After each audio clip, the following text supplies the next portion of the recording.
It is my distinct pleasure and great honor to introduce to you today Professor Michael Batty. He's an emeritus professor at University College London. Most of you, I expect, know Professor Batty either personally or through his writings. He's been a faculty member in either planning or geography since 1966. That's quite a record in and of itself. He's taught at Manchester, Reading, Cardiff, Buffalo, and most recently at University College London. He served as a visiting professor all over the world. Mike founded the Center for Advanced Spatial Analysis at CASA at UCL, and that is a preeminent research center focused on urban and regional modeling, geographic information science, and the theory of urban growth and development. Before that, he directed the National Center for Geographic Information and Analysis at SUNY Buffalo. Professor Batty is a prolific author. If you've not read his recent book, Cities and Complexity, you should add that to your summer reading list. If you can't get that done, his new book, The New Science of Cities, is coming out in October from MIT Press, and you could always get that if you can't add the other one to your summer list. He's the longtime editor of Environment and Planning B, and is a fellow of the British Academy and the Royal Society. Please welcome a true giant in our field, Professor Michael Batty. Okay, if you want to actually download the presentation, the PowerPoint, then that's the rather long-winded address, basically. So batty-esop.acsp2013.pdf. I suspect you probably won't at this point. It's such a long address, but I will actually post it a little bit later. Okay, now what I want to do is to actually introduce a movie, because this talk's really going to be about smart cities and big data. These are two other issues, along with resilience, complexity, sustainability, etc., the new normal, whatever, financial crises that have really taxed us recently. So I want to say a little bit about smart cities and big data, but at the same time, I want to really talk a little bit about resilience, because to some extent, the shift to big data, which is really to some extent the shift from small to big, it's the shift from the longer term to the shorter term in some sense, is giving us opportunities to look at resilience in different ways. So I'll try and tell the story in that sense, but the best way is to actually show you a big data set. So if I could ask the if you could ask the video people to switch on the video, I'll just talk over this video. I'm actually going to. This is actually a video of a very big data set. This is the Oyster card data set for London. It's taken from 6 months of Oyster card data. This is the tap-in, tap-out data, and we're talking here about 7 million tap-ins and 7 million tap-outs a day. It covers the tube system. What we're seeing here is the tube system. And it also covers the bus system. It covers overground rail. I'll show you a complicated looking transport diagram a little bit later of London in this sense. Now, what you're actually seeing here, if you actually look at the little counter, it's telling you the day and the time. This is a synthetic data set of a week's thing, and every track in this data is different. That's the first point. That this is enormous heterogeneity in the city. There's great routineness in the data. You can see the morning peak and the evening peak. If you look at a particular day, as long as we're not at the weekend yet, I can't quite read it on my glasses at this point, but essentially, we're seeing it actually looks like a weekend at that particular point, but it'll repeat, and you'll actually see the pulsing in the morning and the pulsing in the evening. Okay, so it's stopped, it's not in a cycle, but basically you're seeing 2 peaks a day and a third, but every individual track is different. Now, this is a big data set. It's about 10 billion or so 10 million individual tap-ins, tap-outs today, something of that order, dependent on which bit of the system you're looking at. And essentially over 6 months, which we've got, it's about 1 billion records. Now, this is big data. The conventional definition of big data, or rather the colloquial definition is, big data is something that won't fit in an Excel spreadsheet. Now, Microsoft have got their Excel spreadsheets to 1 million rows now, basically, but this is 1 billion records. It's 1 billion, and we can do things with this data which we've never been able to do before. We can work out, for example, whether an individual individual travels the tube system all day. There are people around, particularly people like me who are over 60 who get freedom passes, who can use the subway system free, basically. Now, there are people who actually travel it all day. They're probably underprivileged people, but they have the Oyster card, and they can do that. We can work that out from this data set. Except there are problems. This is not necessarily good data. That's the first point. Big data is not good data. It can be very bad data. For example, the Monday I looked at in 2010, there was something like 6.2 million people tapped in on the tube and 5.4 million people tapped out. Now, we lost 0.8 million people. And of course, if you have a season ticket, or if you have a freedom pass, and increasingly we've all got freedom passes because we're aging in that sense, then essentially the bottom line is that you don't need to tap out. You don't need to tap in because you're not going to get fined if you have a fixed thing. So there's a number of issues related to whether barriers are open, etc., things of that sort that begin to cast doubt on these sorts of data sets. But they are remarkably good for looking at disruptions, for example, how resilient the system is, different ways of traveling, etc., routineness in this particular fashion. So that's one example of big data set. The next example, this is planefinder.net, basically. So if you log on to this, then it tells you all the planes. This is actually a picture at 4:30 yesterday afternoon from my hotel room in the Radisson, and you can see all the planes above in Western Europe and North America. If I zoom in a bit, that's over the UK. Zoom in a bit further, and that's over Ireland, okay, so over Dublin, I should say. And if we zoom in at that point, you can actually see the planes flying over Dublin Airport at 4:30 in the afternoon. It actually tells you the individual plane.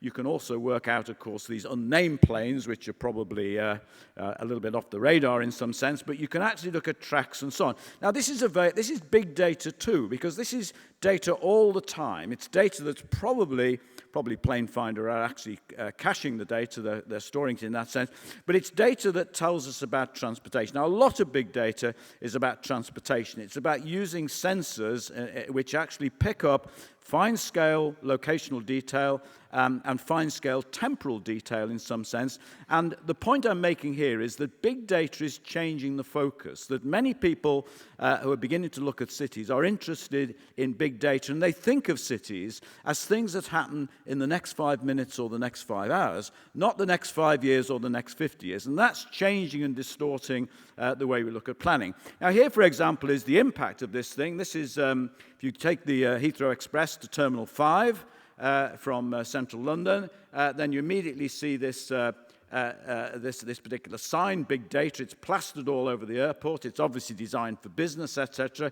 It's a real buzzword. And here is another big data set. This is Google Trends. Now, Google Trends enables you to key in any particular term and find out over the last 10 years how many people have keyed it in. We're talking here about millions of people searching for these trends. So I've just picked out 3 from computing.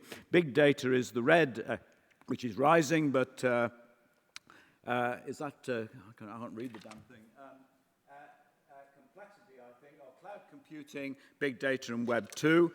These are rising and falling. If you key in things like resilience, cities, and planning, I used to think that maybe planning was actually declining over the last 10 years as a search term, and cities was increasing. In fact, you find that they're slightly declining, slightly leveling in this particular context. So again, this is another example of big data set that we've all immediately got access to.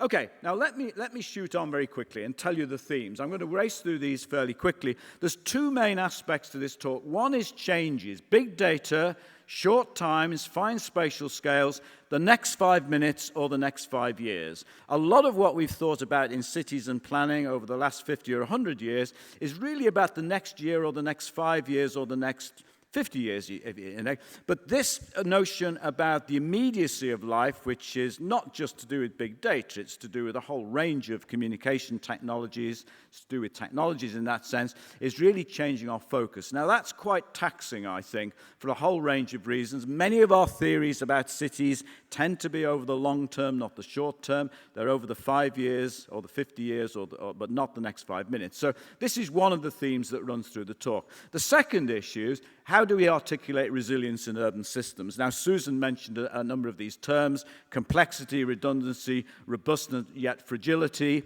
And in some senses, big data, and I've already illustrated this, is associated with networks and interactions. And if we fracture networks, if we break them in some sense, they fall apart. These are probably the best examples, for example, of resilience, or rather disruption, and how, in fact, the degree of resilience is in this. And I'll show you an example. Heather challenged us to relate our two talks together, so I'll talk a little bit about flooding, I'll talk a little bit about forest fires, etc., because that's probably one of the best examples of robustness yet fragility.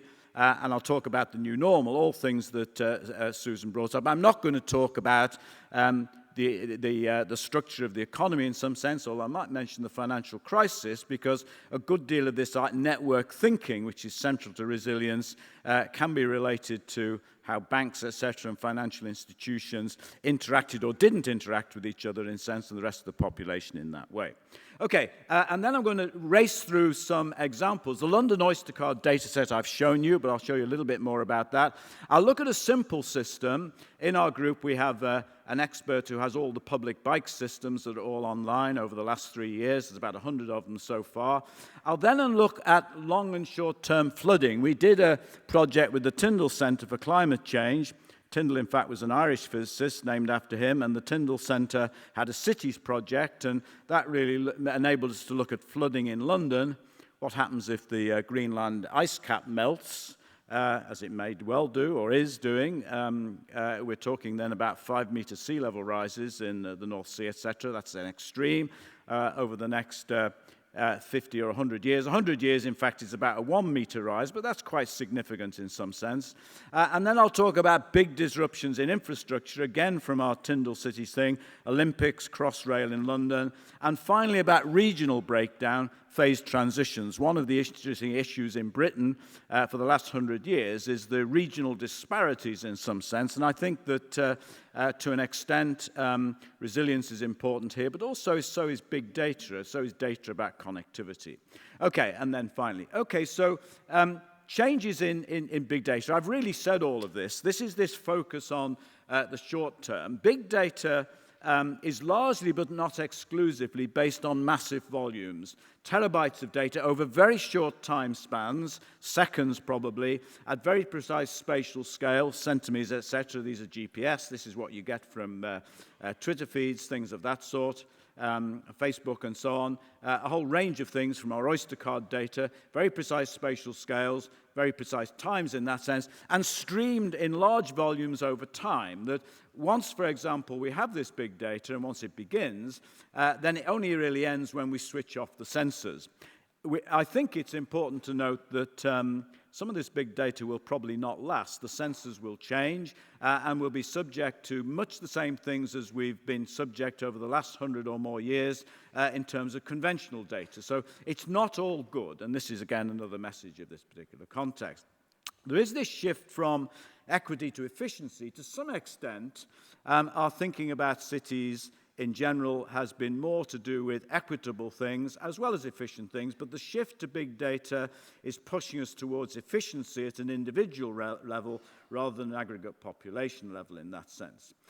Big data is not just about sensor-type data. For example, there are 4.56 million people in Ireland, in ERA, in that sense, and that data is collected, well, it's increasingly collected using electronic media, but the censuses are still essentially filling in the household questionnaire.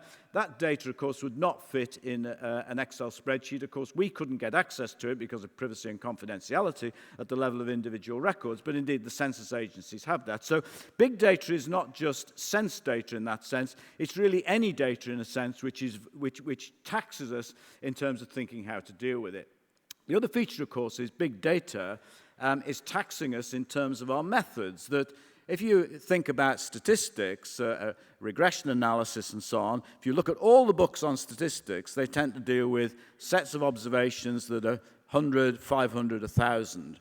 When you have a big data set with billions of records, You may have the same proportion of outliers in the data, but if you've got 10 million outliers, that's a very significant thing. It's rather different from, a small data set of 100 observations with a couple of outliers, in a sense. It's only a simple change of scale, but it changes our perspective. Most of our thinking about statistics and regularity, in a sense, is based on small data in this sense, so there are some issues in that sense.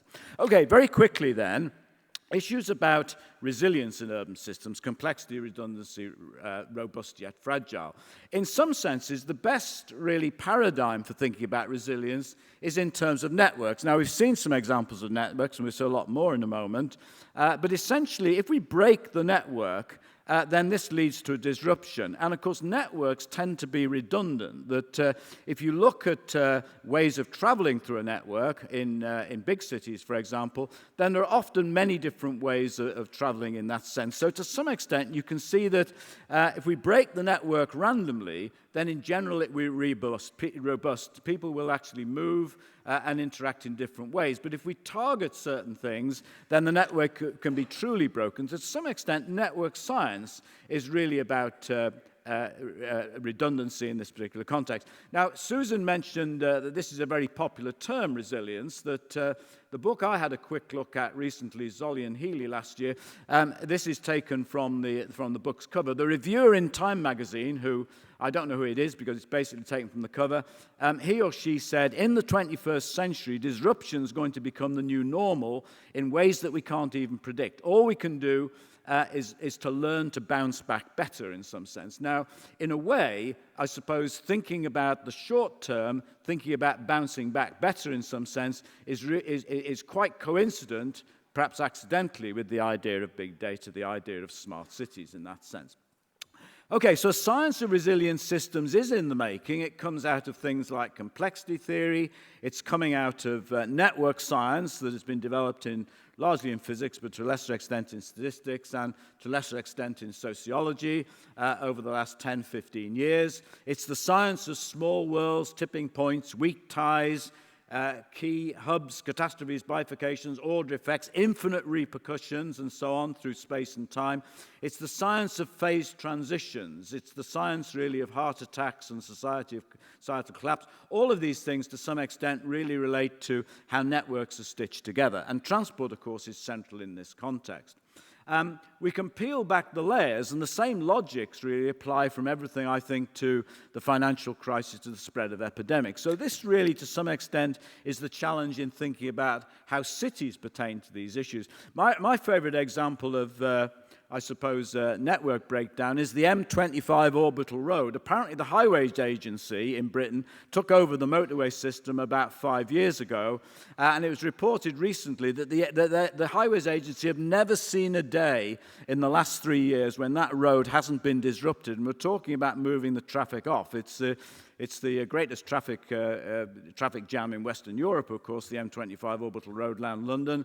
And as soon as Mrs. Thatcher opened it in the 1980s, it actually filled up with traffic. Now, of course, there are all sorts of issues related to that. Now, the best example, I think, of resilience, or lack of it in some sense, is in terms of the forest fire. So the little example here says that if we actually plant trees which are far enough away from each other, and we assume that the trees catch light through random lightning, basically, then of course one tree will burn, and it's far away enough from the rest that the rest of them won't burn. And if we gradually increase the density of trees, as the trees get closer, now Susan talked about forest fires and wooden houses, basically. You could think about this as packing the wooden houses together closer and closer with the trees, in a sense.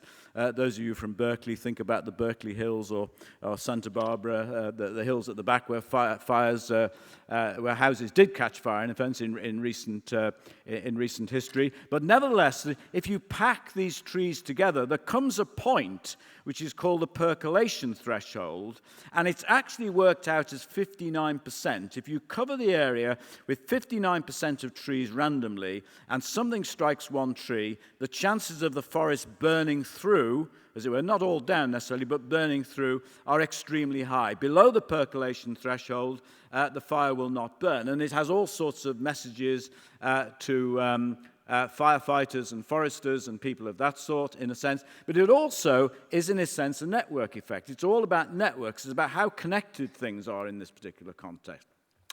Okay, now a couple of minutes on each of these examples, and I'll race through them. The Oyster card data is, I think we're talking here about 7 million tap-in, tap-outs per day, 40 million a week, 160 million a month, about nearly 1 billion for half year. That's the data set we've got. It's very big data. It takes a lot of time to explore it. We've had our data set for about a year from Transport for London, and we're still grappling, really, with how to think about it in that sense. You may say, well, if we've had it a year and we're still grappling with it in that sense, is it any use at all? But it does demand very different kinds of skills. I've mentioned the holes in the data, etc. And here is the network. This is not the normal London tube map. This is all the railway lines. This is more like the Tokyo map, which is very complex, but the London map is complex with the overground, Network Rail, the Docklands Light Railway, the trams, etc., the tube system, all laid on top of each other. So this, to some extent, is the data pertaining to this network. So this is the Oyster card data set. And here are some examples of peak hour flows, etc., in this particular context. And here, for example, is an example of disruption, etc., from this data set. This is the buses, basically. We can actually figure out where the buses are traveling through other data sets, through applications programming interfaces, which allow us to query the tracker nets, etc., which tell us at any point where a bus is. This is all online. In that context, and one of our RAs has actually looked at a situation in Tuesday, the 22nd of May 2012, when there was a bus strike in East London, and you can see that, and then the same picture at the same time the following day when the bus strike had ended. So to some extent, we can begin to figure out disruptions from these sorts of data sets. Now, that, by the way, is not the data set that we're really dealing with, the Oyster card data set. This is the other data set. The Oyster card data set is demand. These other data sets, which Transport for London have, a supply. Be very nice to stitch together demand and supply, both controlled by Transport for London, but there are some missing bits. What happens when somebody gets into the tube system? Which way do they go? If you go down to Bank, for example, Bank Station is an absolute nightmare to navigate through. King's Cross is. You really need to know what's above ground, what's below ground. South London, south of the Thames, is a foreign country to me, basically. I mean, I know north of the Thames, in a sense, and I know certain areas. And this is true of everybody travelling in the system. So there's a big cognitive wayfinding task to be done in terms of this data. Then, for example, stitching these to the supply of trains. We know where a train is at any point in time. We don't know how long it takes somebody to get down from a tube station to the train platform and then get on a train. We'd like to do that, but there's lots of missing data. So big data, good in some senses, problematic in others. Now, these are examples of disruption where we disrupt the network, where we close Liverpool Street, and the red is movement onto other lines or other stations. Green Park is the most accessible in the network. It's in the middle of the Circle line. 3 lines go through Green Park. And if we close Green Park, we can see that the travellers move around the rest of the line. So in some senses, we have a mechanism, again, not dissimilar from many models of systems in the last 50 or more years, mechanisms for actually showing us what the impact of disruption is. Okay, now this is a more detailed one. We've done a little bit of work with this data already, where, for example, we've actually closing 2 stations, and we're actually moving passengers out of the stations and asking the question, if a passenger knows a train is not going to stop at a station, and that happens all the time in the London subways through overcrowding, then they can get out at the station before they get this information, they can walk to the next station. You need to know what's above ground. That's the big issue in a sense. But nevertheless, these are the kinds of problems we can begin to investigate in that way. And here's some examples of events. Now, let me move on very quickly. Simple systems, and I'm going to go through this very rapidly. We have 100 cities, 3 years of data for each city. Most of these public bike systems are online. If you go to Ollie O'Brien's website, bikes.o'brien.com, or go to www.blogs.casa.ac.uk, ucl.ac.uk, any of these sites, then you find it. There's his world map, the global view. So all of these systems are online. The biggest, I think, is in Wuhan. That's not online. The New York system's only just opened. This is the kind of thing you see. There's lots of animations. So all of this is data pertaining to these bikes. So many of you have seen these systems. Many of you live in cities that have these sort of things. They're all online because they're relatively recently, and obviously the way to look at them is to actually look at the online data. They're normally APIs, and you can get the data. Some interesting differences. Melbourne, where I was recently, have a helmet law. In Australia, they have a helmet law. You can't ride a bike without a helmet. And they've had terrible problems, the Melbourne system, because basically that is a very off-putting issue. You have to go to a shop to hire a helmet.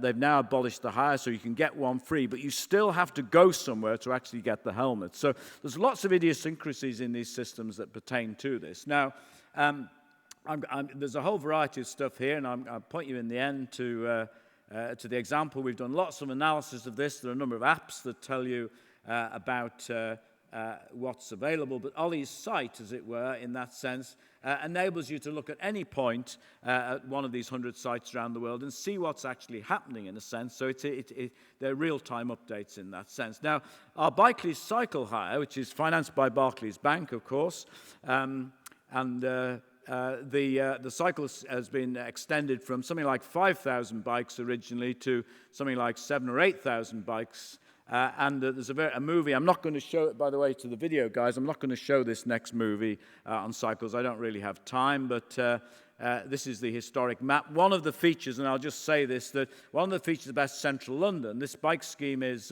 covering really everywhere from Kensington, Chelsea, through to well, not quite to Canary Wharf, which is the second CBD in London, but you actually see the ring around this is following roughly the Circle Line, where the mainline stations are. The predominant use of the bike seems to be to move from the edge of the central area. We also have congestion charging. This is the congestion zone 2. So there is a gradual movement from peak hour from the bikes which are docked around the mainline stations, etc., around the central area.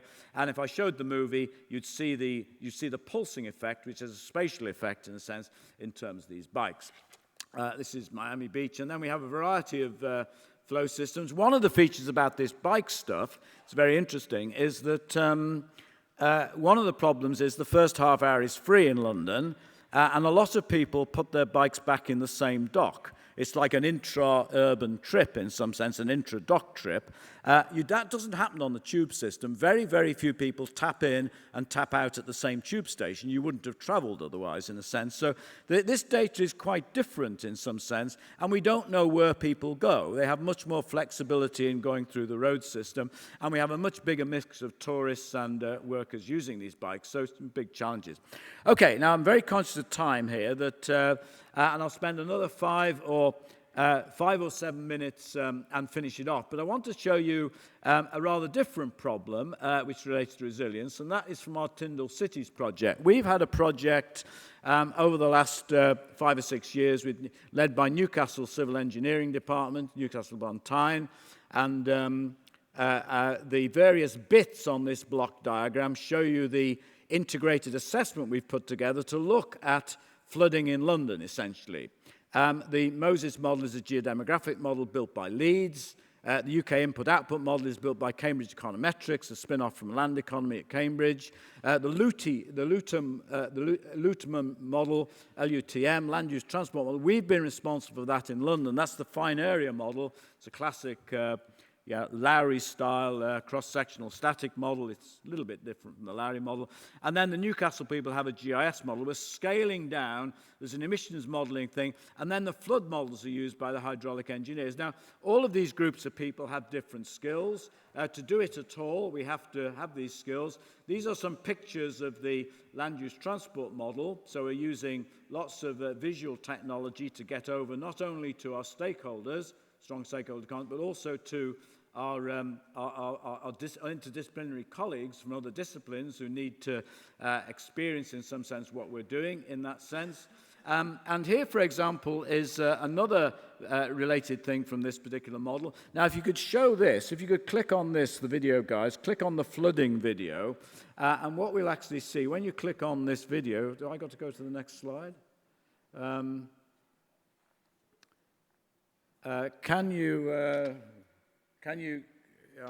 We can't see it. Okay. Maybe we won't see it, but I think we've actually moved on, so we probably don't have time. But anyway, there's a flooding video. What's particularly interesting is that as the level of sea rises towards 5 meters, then the whole of the south bank of the Thames floods, although the north bank has been built up. When the Romans came to London, they pitched their camp. Okay, we're now seeing it, right? Okay, so that's very interesting that the first thing to go is the GLA, the Greater London Authority headquarters, that little oyster-looking building down there that one wonders why nothing was ever built on there in the last 2,000 years. But this movie still tells you. You see the south bank, we're now to about 3 meters. That's an extreme scenario, but most of the south bank is flooded in this particular context, although the north bank is built up massively because that's where settlement's really been over the last 2,000 years, but the Tower of London in the foreground here is flooded in that sense. So we're at the point where the Greenland ice cap has truly melted, of course, on the way to the melting, I suspect a lot of adaptation and mitigation measures would have been put in place in a sense. Okay, if we can move out of that, and this is a bit like the East River problem. One of the things we are able to do, this is the network in London, this is the road network, and essentially what we're able to do, there's lots of experiments like this. We closed all the bridges. Imagine all the bridges as far west as Hammersmith, which is west of the centre here, were to actually flood. In other words, the Thames level was to rise above those bridges. They were inoperable in this particular context. Then the traffic would actually switch in this particular way. Now, can I switch back on this? Not sure I can switch back. Okay. Don't worry. You've actually seen the switch in a sense. So these are the kind of things routinely we can do. And this is a big data set. This is the Ordnance Survey landline data, not unlike the Tiger files, basically, or the equivalent in the United States. And, of course, we can begin to look at, this is accessibility. It's not traffic, but it's a proxy for traffic in this particular context. Okay, lots of things we can do with our model in this sense, which relate to big changes. We've looked at the impact of the Olympic Games. That little oval thing is the Olympic Games, and then the central line showing in that sense. Here's some Google Earth pictures. So the point where the stars radiate is the Olympic Games site in that sense. And we've looked at the big issue. One of the big problems in East London is relatively poor relative to West London for historical reasons, possibly because the rest of Britain is to the north and west of London in sense, possibly due to that. But one of the big challenges in East London is to see whether or not, what kind of investment do you need in East London to really trigger it off. And what we're able to show in this model is that if you put the investment that's been put into the Olympic Games site and the new shopping centres, much of it will actually drift west in a sense. Essentially, the population on the left-hand side is showing you increases in population, more to the east, etc.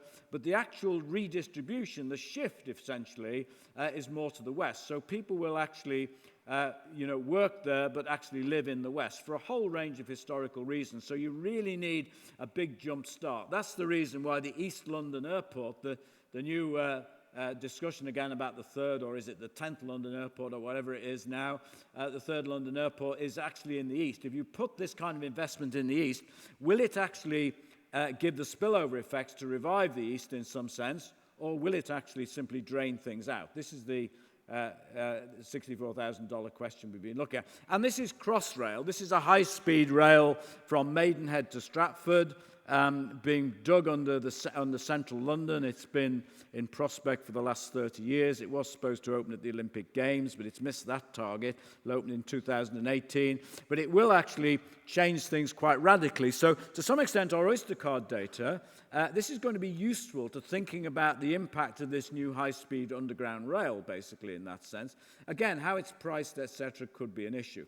So these are the same sorts of things. Now, the last thing I want to do is to actually shift scale. We're very interested in our group with looking at the relative prosperity of cities, particularly in the UK, and we're very much involved in this notion that as cities get bigger, they get richer. Now, this is the work related to allometry. As an animal gets bigger, it qualitatively changes in some sense.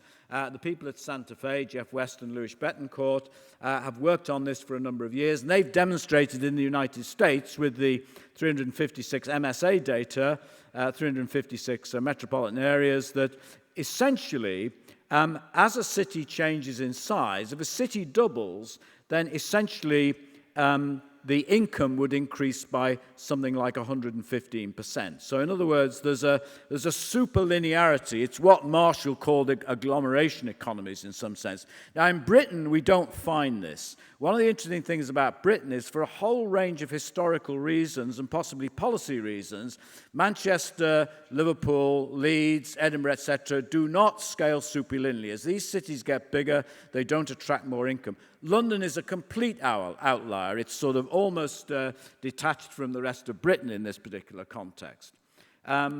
The interesting issue in this particular context is that it could well be that Britain is a very integrated urban system in some sense, quite different from the United States.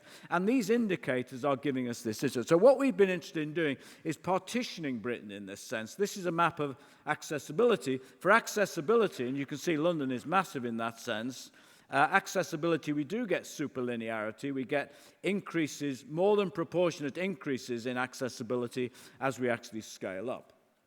Okay, let me actually show you what we can actually do. This is starting with Britain as a connected entity, with apart from a few disconnected bits at the top, which are the islands, basically the Scottish Islands, but essentially what you're seeing here is the top 10 clusters. So the majority of cluster here is how close you are, how linked we are in that sense, and what we effectively do is we reduce the connectivity gradually, so we're actually breaking links, essentially. And what we're interested in is phase transition. So we break the links by reducing the distance, and this is taken from the road network. There are literally millions of segments in this particular context. So we're actually reducing the links. As you can see, there's an element of remoteness to this, and also physicality in terms of topography. But one of the interesting things is that there are some interesting divisions here which really relate not to remoteness or distance. They really relate to the way the system has actually evolved, in a sense. So we're doing at that point. Now, at that point, interestingly enough, Scotland has become detached from England and Wales. And if I was Alex Salmond, who's the Scottish National Party leader, I'd probably think that was rather good, basically, that we'd fractured the country and shown that that essentially there is this mismatch in terms of connectivity or accessibility between the rest of England and Wales and indeed Scotland. Okay, if I come down, then we see the green and the yellow are Snowdonia and the Lake District. Topography is important in that context. Very interestingly, the yellow bit is again a rather remote area, Hull, Lincoln, places like that. Actually, places where I've never actually been in this particular context. And at some point, we then fracture, and you can see we're beginning to fracture. And at that point, we fracture the north and the west from the south. Now, when I was a student at Manchester in the 60s, we had a regional geography course, and basically the north-south divide was draw a line from the River Exe at Exeter in Devon all the way through to the Wash, basically, north of King's Lynn, etc. So this broken line is actually the physical separation in some senses that was related to northern Britain, industrial Britain, versus sort of non-industrial Britain. So to some extent, what we're really saying is that in terms of prosperity, that bit at the bottom is fractured away. What we really need to do is to do this for Europe itself, basically look at the Low Countries and Belgium and so on in this context, which is equally problematic. Now, okay, so let me move and simply just put one slide on to finish. I think this has quite important implications to what we do in planning. Potentially, there's a danger that we shift to the short term too much.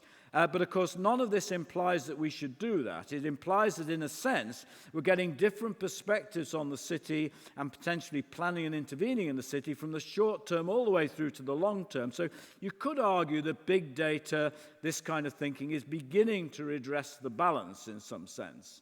Alternatively, it might be shifting things too radically towards the short term. So there's a working out to be done over the next few years. But they are very taxing problems.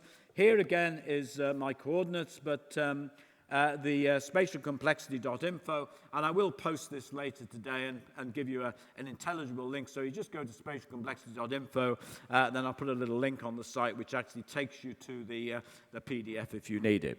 Now, I appreciate I've overstayed my welcome in this context, so anyway, so we might have time for one or two questions. Steve, you're the convener on this.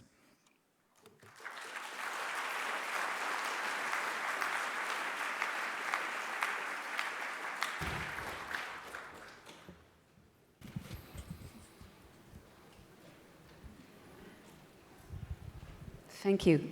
My name is Tammy. I didn't really understand why you equate big data sets with short-term data. I mean, what's to prevent you from collecting big data on, I don't know, real estate prices or involvement in social networks or other indicators for social processes?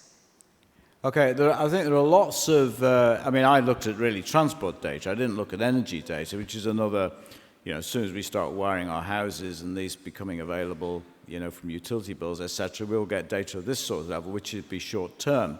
But you're absolutely right. I mean, there are big, in quotes, data sets emerging in house prices. I mean, obviously in the United States, multiple listing service has been available for a number of years traditionally, but this stuff is available now in the UK, online, etc., Rightmove, Zoopla, etc., these sites.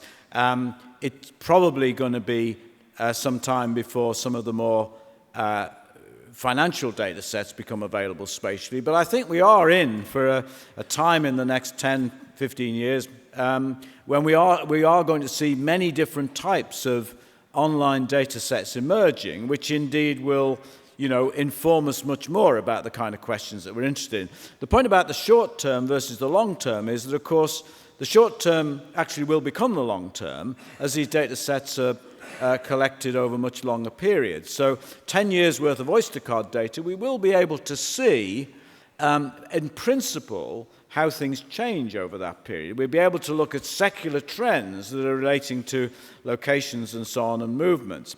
However, the issue I think is going to be that the systems that will, during that time, the systems themselves will change and could destroy the long-termness of the data. I have a question over here. Matthew Gebhardt, Portland State University. I admit to being dazzled and amazed by the things that you can do with these data sets, but I think that your comment about the SNP was sort of a joke, but was actually really interesting and links to what Susan was saying, which is who is using this, for whom, and for what purposes? Okay, that's a very important point. I mean, the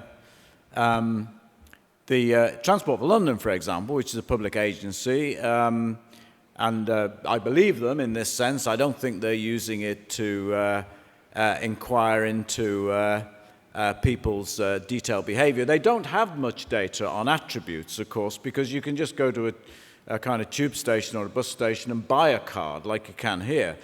So you can register and so on. So there is some limited data. But I think in those sorts of data sets, there are privacy issues which are well established in a sense. The biggest problem that I think we face is we're trying to get mobile phone data. And it's quite clear that the mobile phone companies have very detailed records, obviously because of charging, etc. And it's not at all clear, I was talking to Joe Ferreira yesterday about this and Dick Klosterman, it's not at all clear in the UK what the confidentiality limits are on the use of this sort of data. Obviously, O2 and Vodafone and all these things, Telefonica, they all want to use this sort of stuff for marketing to some extent. But it's a short path, really, to selling the data on in this context. I think one sobering issue is that it is extremely difficult to connect data sets together. In principle, it looks possible. In practice, it can be manifestly difficult. The idea of you read about smart cities, everybody talks about, even I've written about, the idea of integrating data sets. So one data set here, one data set there, adding value. It's extremely difficult to do. There are often big holes, etc., but there are genuine difficulties of matching in some sense. So your point is well taken. That leads on to the notion who is using this stuff. Obviously, in transport, they're using it for scheduling, marketing, things of that sort, geodemographics and so on. So there is a lot of questions to be asked about those issues, no question about it, the privacy things. But we have looked at those things traditionally in terms of census data. One of the interesting things about census data is that over the years, we've got more and more analysis of what level at which we can go down to in a very robust fashion and not identify people. The sample of anonymized records in 1991, for example, the UK census, released high-level individual data at units of 40,000. Towns of 40,000 or above had this data. That's gone down to 20,000 because of very detailed analysis by the Census Bureau, ONS in the UK, of looking at confidentiality in that sense. So again, these are big questions, and I agree with you. I mean, who is using this stuff, and why are they using it, in a sense? I mean, it takes us into all kinds of things, doesn't it? PRISM, Snowden, the whole works, etc. But they are important questions. One final question. Right here, about 6 rows back.